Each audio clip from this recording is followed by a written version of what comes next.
Pemirsa, Bali yang telah terkenal hingga ke mancanegara tetap membutuhkan perhatian khusus baik dari pemerintah maupun masyarakat, khususnya terhadap sektor pariwisata. Meski pariwisata Bali kini telah tumbuh dan berkembang, pemerataan terhadap pariwisata itu sendiri dinilai masih kurang maksimal. Ketua Aliansi Masyarakat Pariwisata Bali, Gustika Desutawa mengatakan, pariwisata Bali dari tahun ke tahun mengalami peningkatan. Namun di balik kemajuan tersebut, pariwisata Bali masih memerlukan perhatian dan perbaikan, seperti halnya infrastruktur, penanganan sampah, kemacetan hingga cara menarik investor untuk berinvestasi di Bali. Berbicara mengenai investor, pemerintah tidak boleh hanya memfokuskan investasi di Bali Selatan, tetapi juga melakukan pemerataan ke wilayah Bali lainnya, sehingga mampu mendatangkan lebih banyak wisatawan.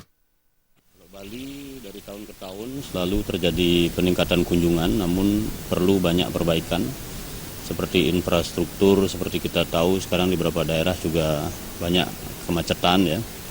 Sampah yang di bypass itu juga cukup mengganggu karena baunya kemana-mana, itu perlu segera dicarikan solusi.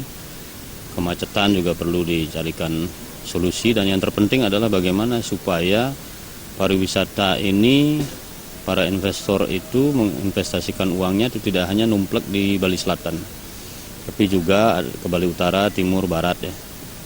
Nah, caranya adalah dengan infrastruktur ya, terutama jalan, bagaimana bikin jalan yang lebih lebar, jalan lingkar dan lain sebagainya. Kemajuan pariwisata Bali tentunya akan meningkatkan perekonomian masyarakat. Oleh sebab itu, peran pemerintah dengan sinergitas antara pengelola maupun komponen masyarakat harus terjalin dengan maksimal, sehingga dapat memeratakan kesempatan menikmati kue pariwisata. Darta dan Saputra, Bali TV.